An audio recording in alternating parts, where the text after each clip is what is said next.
Hi, I'm Dr. Neil Beck. I had the wonderful experience of being a doctor in Perth, Western Australia for 53 years. At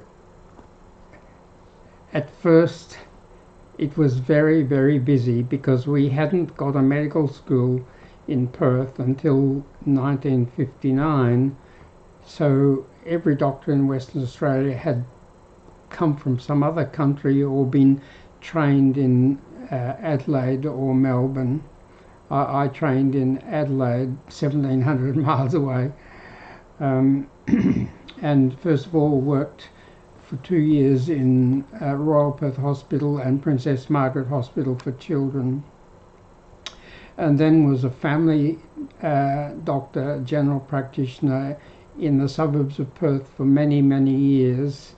And then for 5 years, or for 2 years, worked 10 hours a week in an addiction clinic, and then for 5 years had my own addiction clinic where I treated over 5,000 addicts in over 40,000 consultations. At first, because we were very short of doctors and very short of GPs, family doctors, and very short of specialists, I did all sorts of things that GPs don't do today. Helped 800 mothers bring their babies into the world, did lots of tonsillectomies and appendicectomies and vasectomies and broken bones and cuts, and looked after lots of seriously sick people in hospital. But and altogether I had 500,000 consultations, home and hospital visits, and in the end the consultations, home and hospital visits were my main work, and I was always interested to see what things gave people a good life, a happy life, and what things caused them the most suffering, and what forms of health treatment were the most successful and what were the most unsuccessful. And the conclusion I came to in the end was that the people who suffered most were people who had serious mental health disorders, usually 2 or 3 or 4, almost never only one, and who didn't get care or didn't get effective care, and turned to street drugs to get relief from their serious suffering and became addicts. The really bottom of the world was having serious mental health disorders and becoming an addict. Alcoholic, heroin addict, ice, crystal meth, cocaine, taking 100 Valiums a day. Yes, so that was the worst. And sadly, the conclusion I came to was that there was never going to be enough mental health and addiction workers to help all the people that needed help. And we seemed to be getting further and further behind. The waiting lists were getting longer and longer, and the number of addicts was increasing. And over the years, it became clear to me that 2 of the main reasons for that were, first of all, that mental health care and addiction professionals had very inadequate tools which had big weaknesses. They really only had 2 main tools. One was medicines, and medicines had the great weakness that so many medicines were addictive. Worry, anxiety was the commonest problem. Different forms of anxiety were the commonest problem, and virtually all the medicines for worry, anxiety problems were addictive. Sleep disorders were common. A lot of troubled people slept very poorly, and virtually all the sleep medicines were addictive. And ADD, ADHD was a big problem, and all three of the main medicines for ADD, ADHD, Ritalin, dexamphetamine, Adderall, were addictive. And the other problem with medicines was that they were too slow. They nearly all came as tablets or capsules, and when you swallow a tablet or a capsule, it takes half an hour to an hour to go right down your gut and start to be absorbed into your bloodstream and get to the part of your body where it's needed, usually your brain. Half an hour to an hour to start to work, and 1 to 2 hours to work strongly. And the other tool was talk therapy, counseling, psychotherapy, CBT, whatever you like to call it, but basically talking. And talking had two big problems. One, it was too slow. When you saw a new patient with mental health problems, and especially if they had addictions, it took an hour to find out all about their problems and when they started and probably what caused them and what made them worse and what was going to help them. An hour. And then you had to see them for half an hour or 3/4 of an hour every week, for weeks and weeks, perhaps months, perhaps years. Just too slow and too expensive.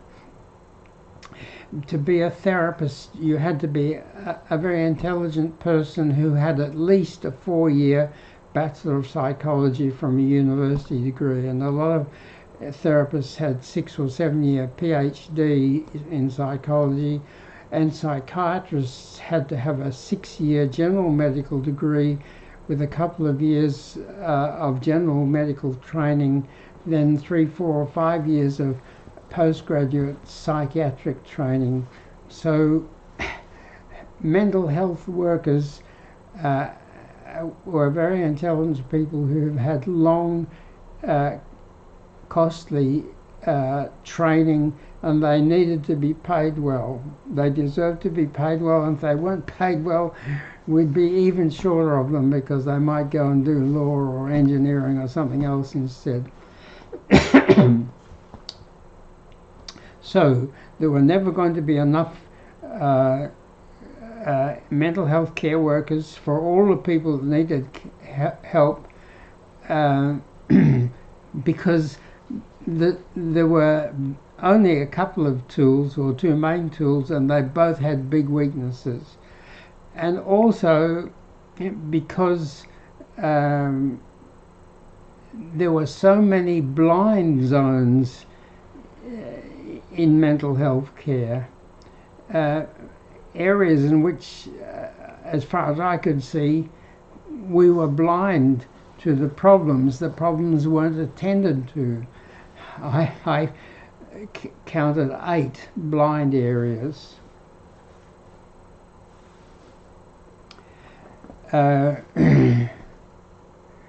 Very briefly, the blind areas were not finding and fixing causes, treating people as if they were solo when mental health problems are nearly always family problems, transgenerational problems. So many problems in people today came from their parents or their grandparents or their great-grandparents.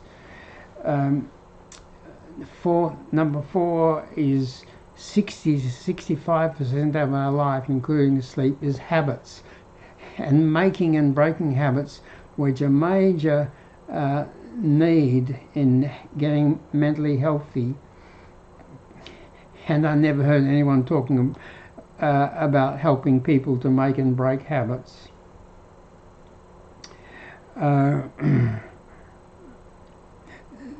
Another blind area was that mental health care workers seemed more intent on telling people what their diagnosis was than on helping them to see what they needed to get a better life, what they wanted and needed to get a better life.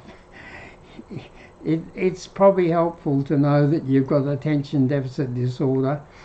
But what's really important is to know that if you've got ADD, what you have to do is you have to learn to focus and concentrate better. You have to learn to not be so impulsive, because impulsiveness is a very important part of ADD. And when you're impulsive, you jump to conclusions and you make decisions too quickly, and often they're wrong. And also, most people with ADD are ADHD, they're hyperactive, and you needed to be calmer and more relaxed and slow. And the sixth problem was people were not taught to help themselves. When there's not enough people to help you, you have to help yourself. And teaching people to help themselves seemed to me to be very important, and it just didn't seem to be being done. And another blind area was that mental health problems were not recognized as emergencies. People often, partly because of the stigma associated with admitting that you had a mental health problem, and partly related to all the waiting lists, meant that many people didn't get mental health care until they had their problems for 5, 10, 20 years. And mental health problems keep on creating more mental health problems, and then psychosocial problems, money problems, housing problems, relationship problems. And a lot of people didn't get any help till they crashed. In the old days we called it, they had a nervous breakdown. A rather vague thing, because we were pretty vague about mental health in those days, but still not treated as an emergency. And if you see someone when they've crashed or become an alcoholic or a heroin addict, they take 10 or 20 times more work, which they're almost certainly never going to get, so they're never going to get better completely. And another blind area was that too much emphasis was attached to blame. If someone had a mental health problem, there was too much emphasis on who's to blame, who caused it. Was it their terrible mother? Was it their terrible father? Was it their drunk grandfather? Was it who was to blame? But blaming is just not right, and it's very unhelpful. Why is it not right?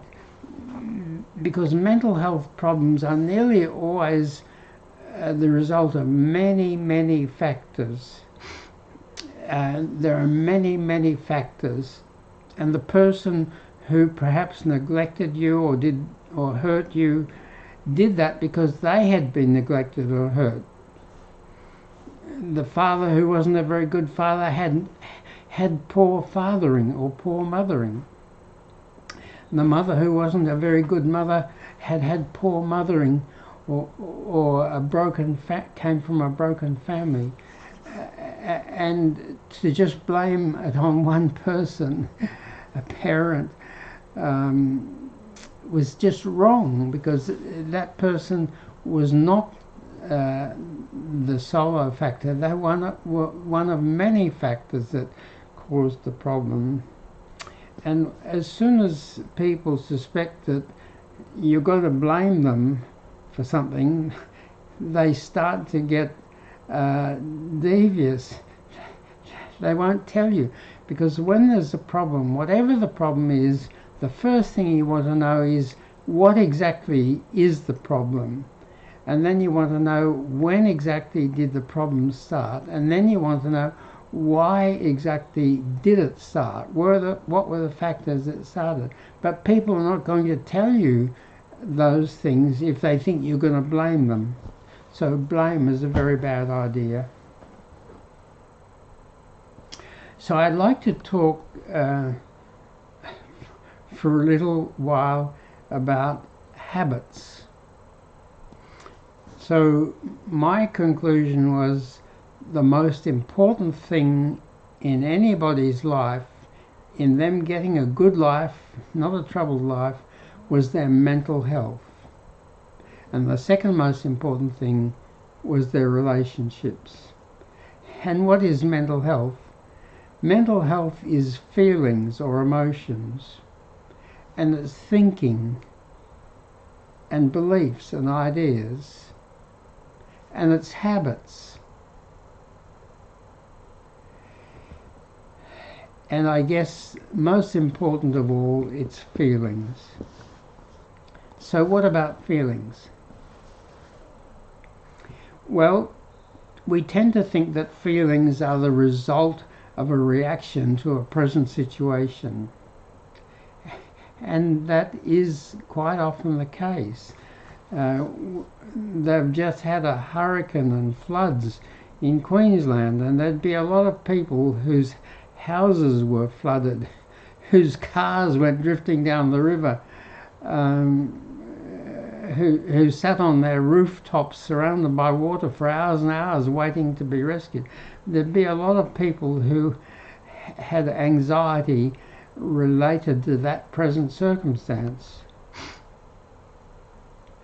But more problems are due to past problems. More bad feelings are due to past bad feelings, to past situations, and the feelings have become a habit. How do you get a habit? What is a habit? A habit is something that you have or you do over and over and over again until it becomes almost automatic and unconscious and hard to stop. How does that happen? Well, everything that we do and everything that happens in us happens because of triggers and because of electrical messages that flow along our nerves and chemical messages that flow from our brain and our glands in our blood, hormones and chemicals in our blood that flow. So if I move this hand, that's because an electrical message is passed from my brain down the nerve to the muscles, an electrical message. And if I get flushed and agitated and start to blush and sweat, that's because chemical messages as well as electrical messages have flowed. The chemical messages, chemicals have been released by our brain or our glands into the bloodstream and have flowed to the blood vessels in our skin and caused us to get flushed or to get sweaty. So I think most feelings are habits, and they're either happy habits or they're unhappy habits. Unhappy habits include worry, anxiety, sadness, loneliness, depression, irritability, anger, rage, violence. Because at some stage earlier in your life you had those feelings so often and so long and so much that they electrical and chemical messages became very strong and the triggers became very strong, and then those feelings became habits. And so just a very slight trigger, you don't have a hurricane and a flood, you just have a bit of strong wind, and your worry, anxiety that you developed as a habit maybe 5, 10, 20 years ago, or when you were 1 year old, when there were problems in the family, that emotional or feeling habit is triggered.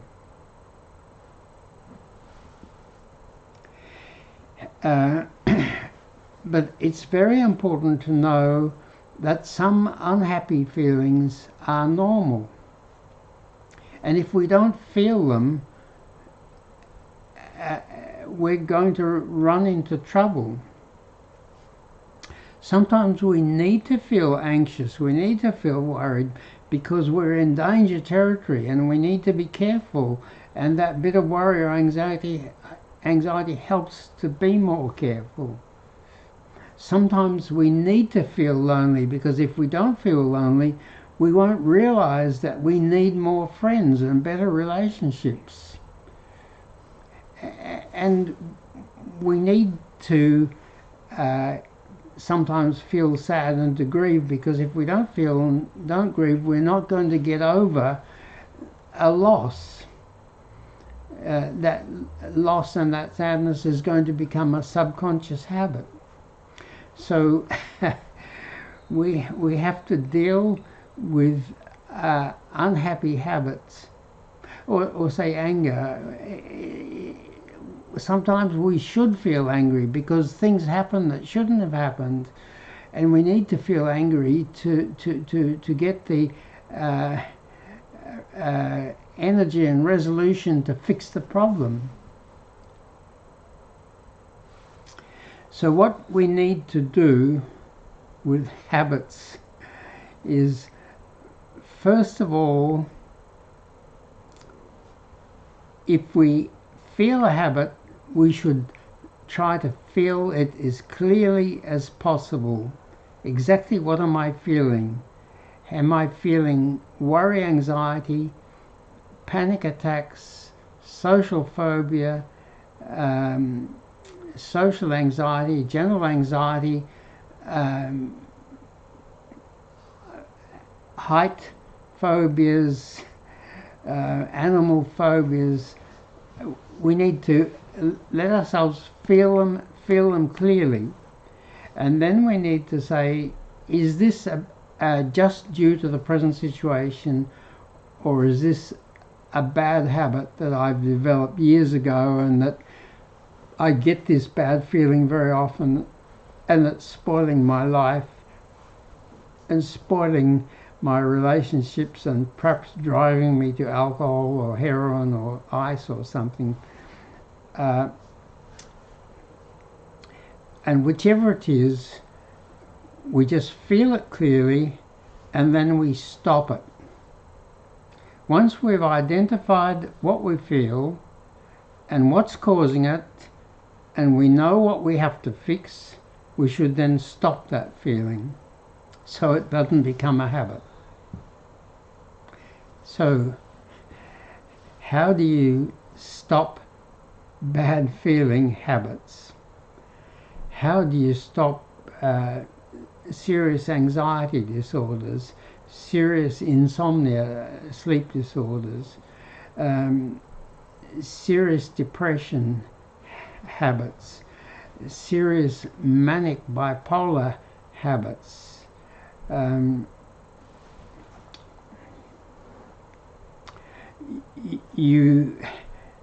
there's several things you need to do, and this is very important in having a good life, is learning to break bad habits. First of all, feel exactly what the feeling is, identify it, identify the cause, and realize, and if necessary, write down what you've got to do to stop that. Then you break the habit by, first of all, thinking and talking about and researching how much your life would be better if you didn't have that bad emotional habit. If you didn't have those panic attacks, if you didn't have that social phobia, if you didn't have that general anxiety, if you didn't have obsessive compulsive disorder, how much better would your life be? And when you are very convinced that a habit, that your life will be much better if you break that habit, it's much easier to break that habit. Then the next thing you do is you delay the habit as much as you can, as long as you can. If you just suppress things without identifying them, without realizing what the cause is, without planning to fix the cause, all you do is push that bad feeling into the back of your mind, and in the back of your mind you keep on being troubled by it, and you don't know why you're troubled, and that's a habit. Let's talk about smoking.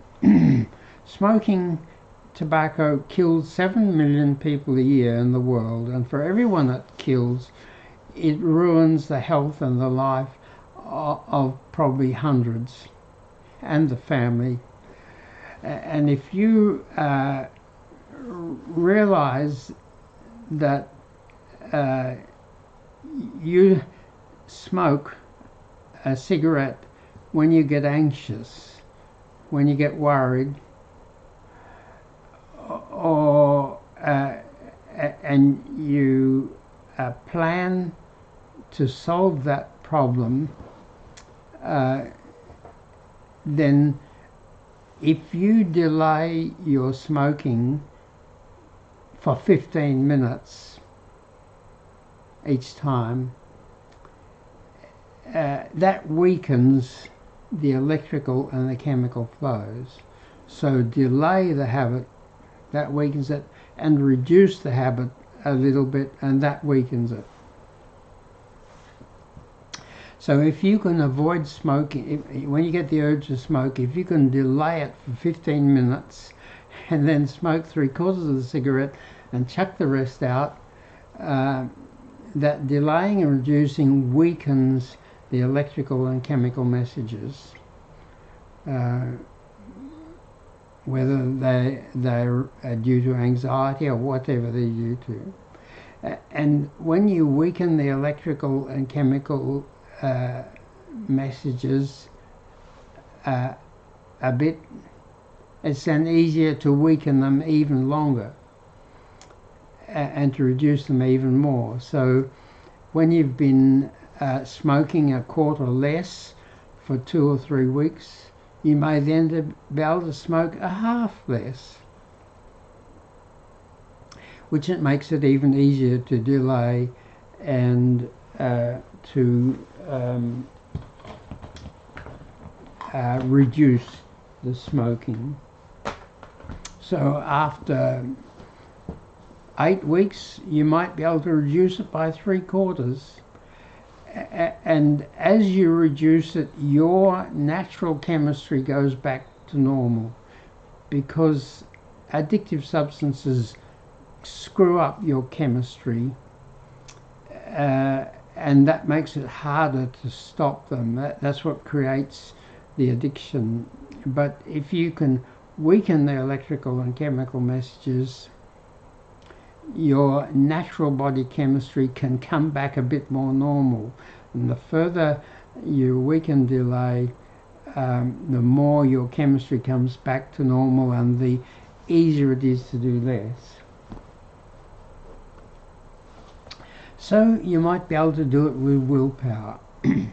Now, the old timers always said, just do it. Just go cold turkey. But going cold turkey, just doing it, is too hard for most people. They might stop smoking cold turkey for a day or 2 days or 3 days, and then they just can't cope and they go back smoking. Or they might even stop smoking for a month or 3 months, but then something happens and they have one smoke and it all comes back and they're gone back. But if you can weaken and weaken the electrical and chemical messages until they're all gone, you're much less likely to relapse. So do that, not cold turkey suddenly. Cold turkey suddenly quitting alcohol serious alcoholics, some die when they do that. They get delirium tremens. Their chemistry is so disturbed and so abnormal due to the alcohol that if they suddenly stop the alcohol, it stops working and they die. Not many, of course, but some definitely die from sudden cessation of alcohol. So much better to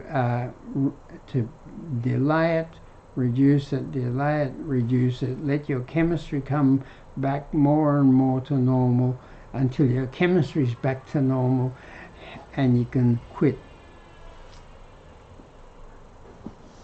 Now there are a few things that you can help that, as we mentioned, thinking, talking and studying and becoming very sure that your life or the life of the people you love will be better. Makes it much easier. Then make it inconvenient. Don't have the cigarettes in your pocket.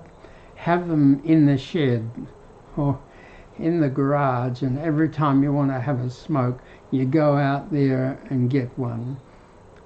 And you smoke 3/4 of it, then you throw the last quarter away. So you've delayed it and you've reduced it. Or you never have a cigarette until you've done 20 push-ups or 10 minutes on your exercise bike. Just delay it. Make it inconvenient and make it unpleasant. If you don't like doing push-ups, that's a good way to help to break the habit. Doing things you don't like that you find unpleasant. Or reading 20 pages of book on something before you have your cigarette. So get very sure your life will be better. Make it inconvenient. Make it unpleasant. Let your chemistry come back to normal and then quit.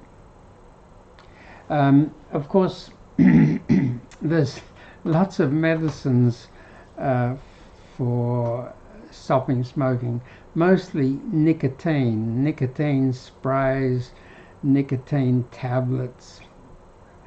I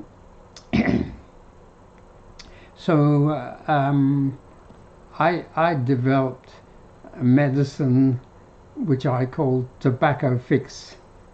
Tobacco Fix has got 3 components in it. Smoking tobacco does 3 things for us. It gives us a little boost in energy, it gives us a little boost in mood, and it gives us a boost in focusing and concentration. So if we feel very tired, we stop and have a smoke. It gives us more energy. In the long run, of course, it reduces our energy because it's bad for our heart and our lungs. But each time you have a smoke, you get a bit more energy. And it's a slight antidepressant, and it helps you to focus. I still remember my closest friend, who now, like me, is in his 80s, and he stopped smoking a long time ago, and he was a senior professor at the University of Western Australia, and I can remember getting advice from him about the education of my children a long time ago, and as soon as we got serious, he whizzed out the smokes and he smoked one cigarette after another, and that helped him to focus and to concentrate. But my Tobacco Fix powder medicine does all 3 of those things. It boosts your energy, boosts your mood, it helps you to focus, and it's not addictive and it's not dangerous. It's got some modafinil stimulant in it, which is a non-addictive moderate stimulant that gives a little bit more energy and a bit of a mental lift. It's got a little bit of nicotine in it, which helps you to stop faster, and then the amount of nicotine in it is so low that eventually it's not difficult to stop that. And it's got micro doses of naltrexone in it. Naltrexone boosts your feel-good endorphins chemistry.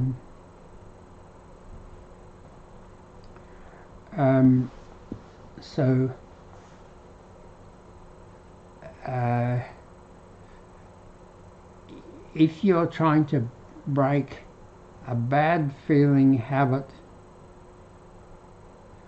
or an addiction habit, that's how you do it.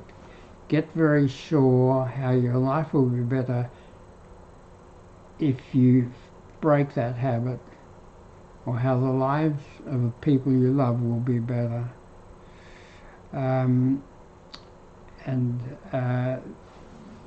Get very clear what caused the habit in the first place and what you've got to fix to stop the pressure to have that habit.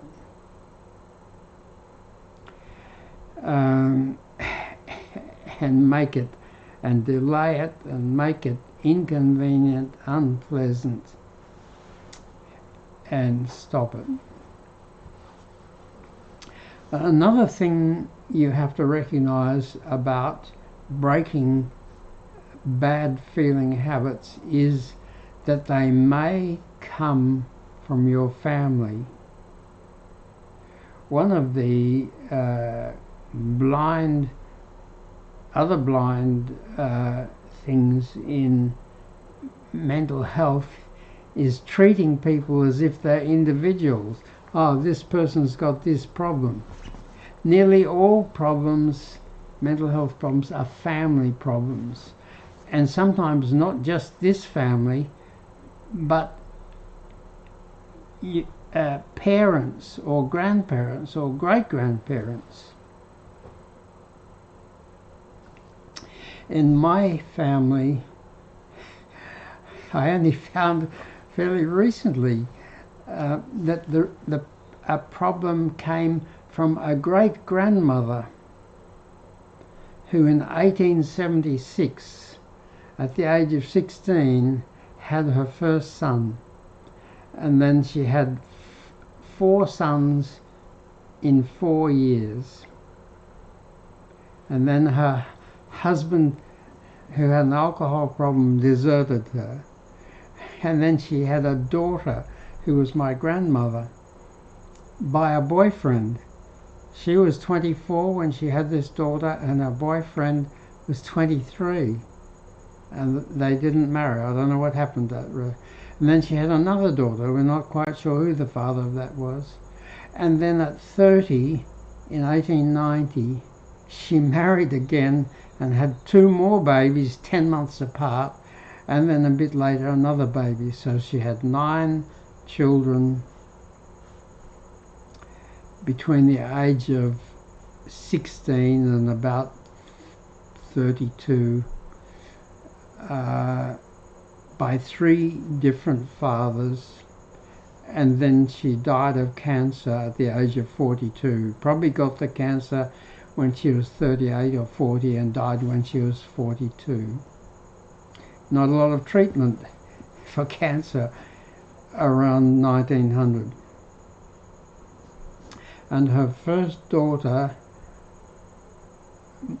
my grandmother, was 6 when her mother married again and had 2 babies in 10 months and then another baby.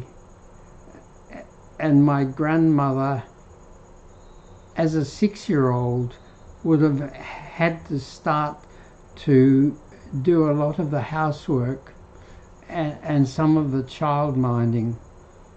And when her mother got cancer, she was probably 14 or 15 or 16, and her mother died when she was 18. So she had an incredibly rough life, an incredible amount of sleep deprivation, stress, hard work, worry, anxiety, sadness. And she was a tough lady. She was a hard lady. And that was a problem in the family.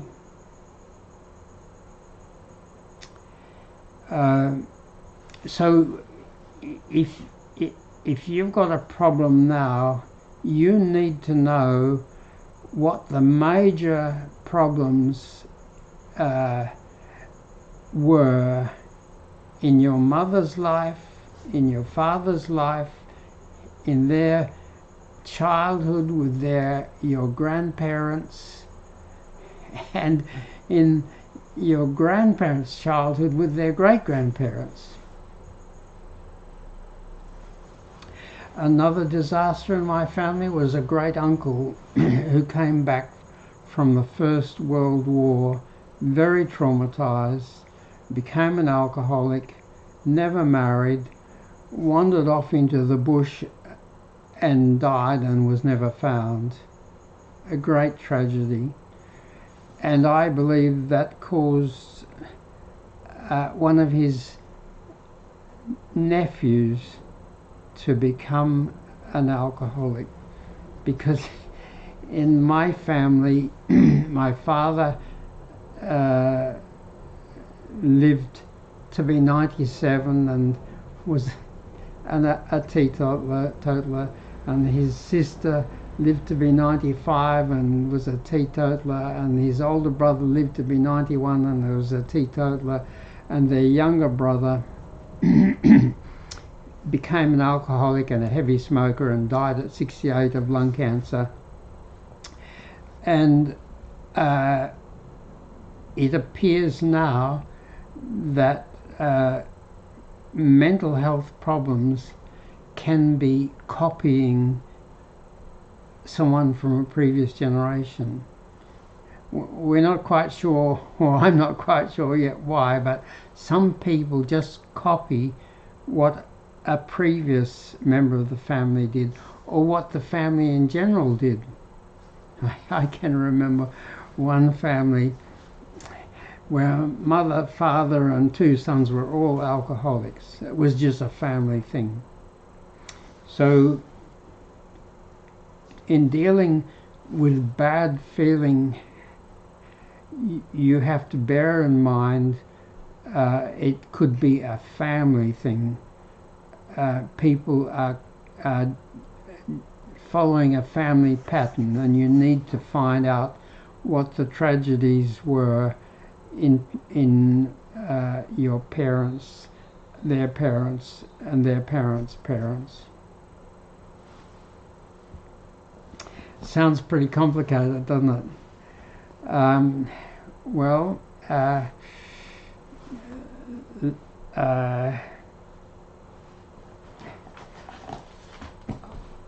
I'm working on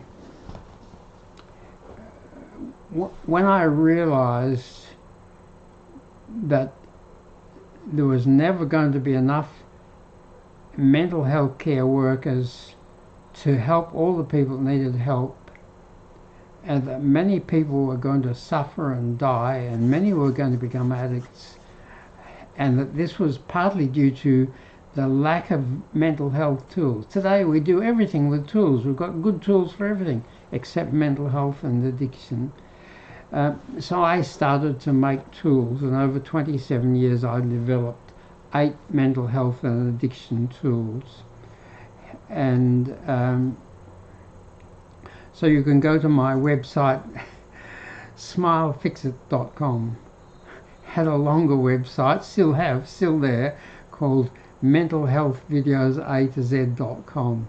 But people like everything fast these days, so we had to make a shorter website, which is just smilefixit.com, and there you can find about 90 under-a-minute videos that cover all these things. So you may not remember a lot of what I've said tonight, but you can go to the websites you'll see the list of all the videos, and you can pick the ones that you want. But it's better than that, because we've not only got nearly 100 under-a-minute videos and 2 websites, we've also got an app, the Mental Fix It app, and you can go to your phone, tap on the App Store or Google Play button and download the free Mental Fix It app in a few seconds.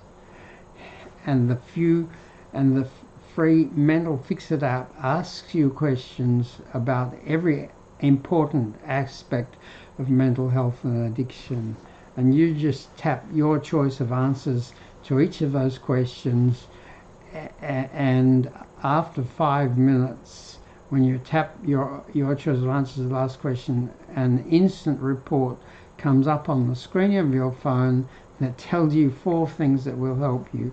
Tells you first of all, or not first of all, but it tells you which 6 of our under-a-minute videos are going to help you most with your particular problems, because different people have different problems and need to watch different videos.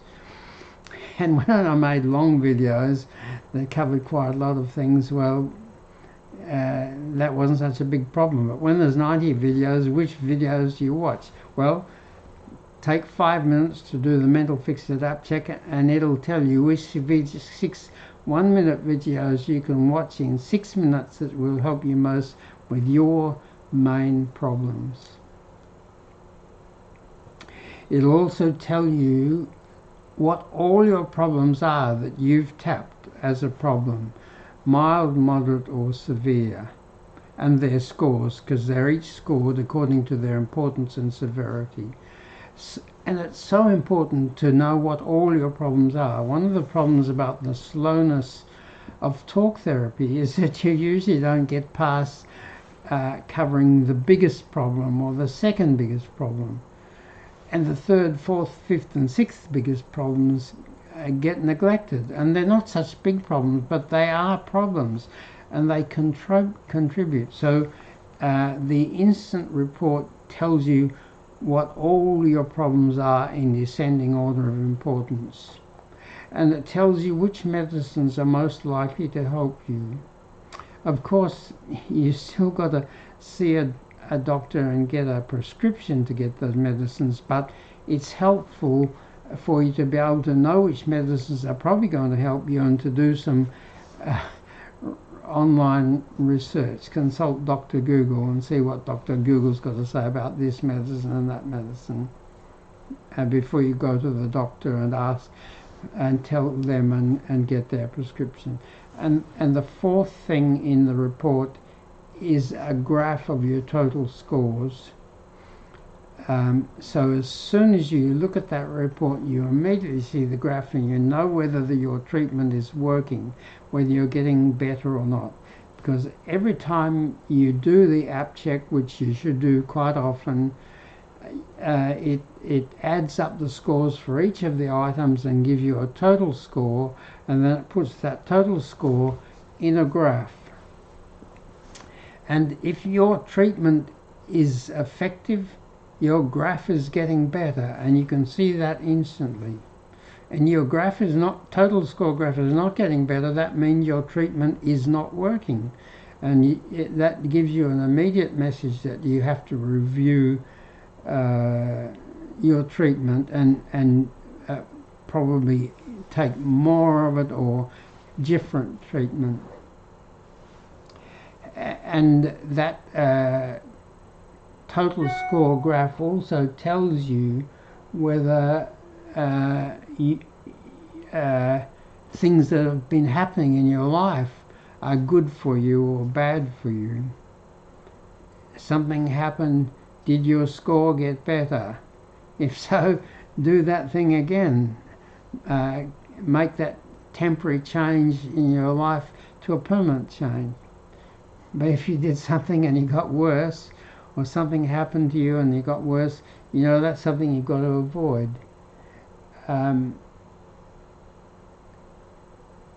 So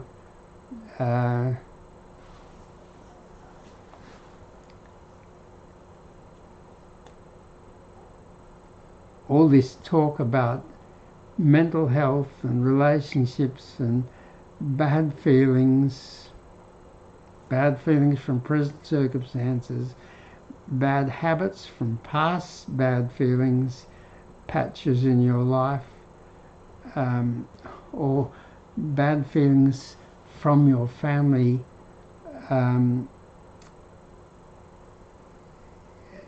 It's difficult to remember it all, but you can go over the smilefixit.com website as many times as you need to, on each thing that you see is of importance, you just tap it and you'll get all the detail that you need.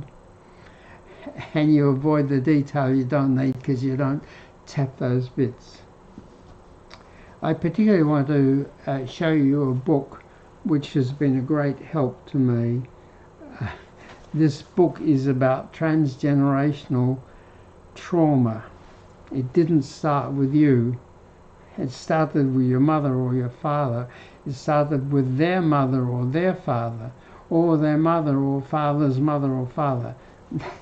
That's when, in my 80s, I found out the cause of my family's problems, which was a great-grandmother who had a terribly stressful life, 9 children, 3 different fathers, then cancer.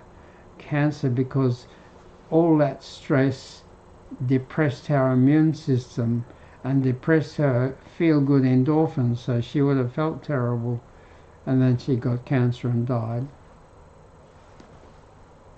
So I've read a lot of books in my lifetime, and the books that I find helpful, I've got about 10. I read them over and over and over again. You may have heard me mention before, very important book, When the Body Says No. When the Body Says No.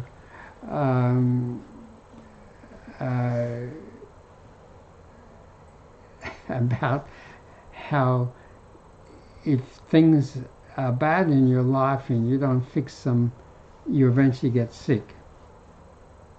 Yeah, so those great books I've mostly read 4, 5, 6 or 8 times, and it didn't start from you. I bought it on the 8th of January this year, and I've almost finished it for the 4th time, and I've never read a book that many times in that short time, and it's a really wonderful book if you want to understand the bearing of your family on your present mental health and relationships. For instance, if you had a bad relationship with your mother, if when you were 1 or 2, she had to go to hospital to have a gallbladder surgery and there were complications and she didn't come back for 3 weeks, that can crash you emotionally for the rest of your life if you don't understand that problem.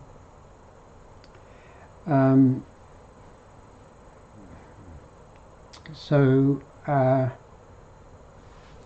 if you had a bad relationship with your mother because of that, or if your relationship, your bonding, your incredibly important bonding with your mother in your first year or second year of life because you went to hospital for 2 weeks or 3 weeks because you had complicated surgery, or because you had pneumonia or meningitis or whatever,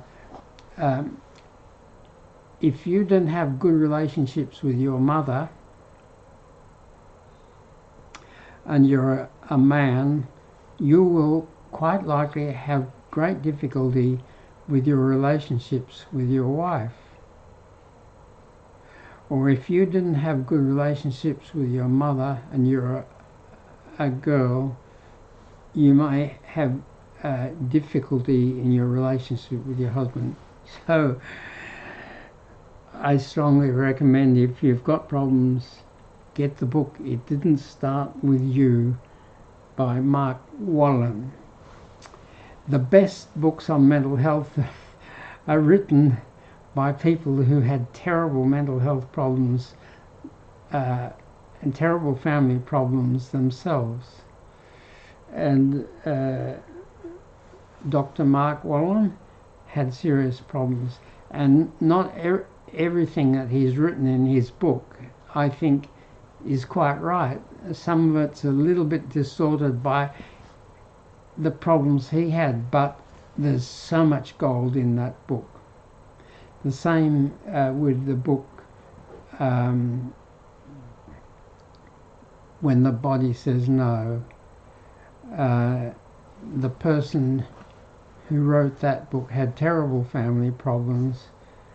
He was Jewish, born in Budapest 2 months before the Nazis came to Budapest, and his father was eventually shot by the Nazis, shot and killed, and his mother was terribly distressed, and he was her first baby, and he suffered as a baby, and that suffering enabled him to write wonderful books. There are 4 books that he wrote,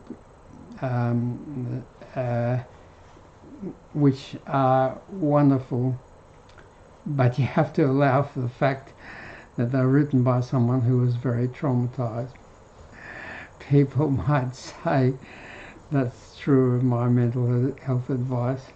Well, it is true. So where are we? I think that's enough for today. My 7 tools, under a minute videos, mental health websites, the Mental Fix It app, and live streaming. Live streaming is so popular that it's so effective. So I do it 4 times a week for about an hour and a quarter. Perth time, 7 p.m, Wednesday, Friday, Saturday, and 9 a.m. Sunday morning, because 7 p.m. Perth time is 9 p.m. Sydney and Melbourne time, but it's 7 a.m. New York time and 4 a.m. LA time, and God knows what in London and Norway and Sweden, where we got a lot of viewers. So I now do the Sunday session at 9 a.m, which is the evening, Saturday evening in the Northern Hemisphere, which is a much more user-friendly time. So I'll be back again on Friday at 7 p.m. And I'm sorry, lots of people want to talk to me and want to share the live or get me to join their live. I don't know how to do that. I'm too old for the technology, but I definitely am very interested in your comments and questions and criticisms, either whichever platform you watch my live streaming on, TikTok or YouTube Shorts or Instagram or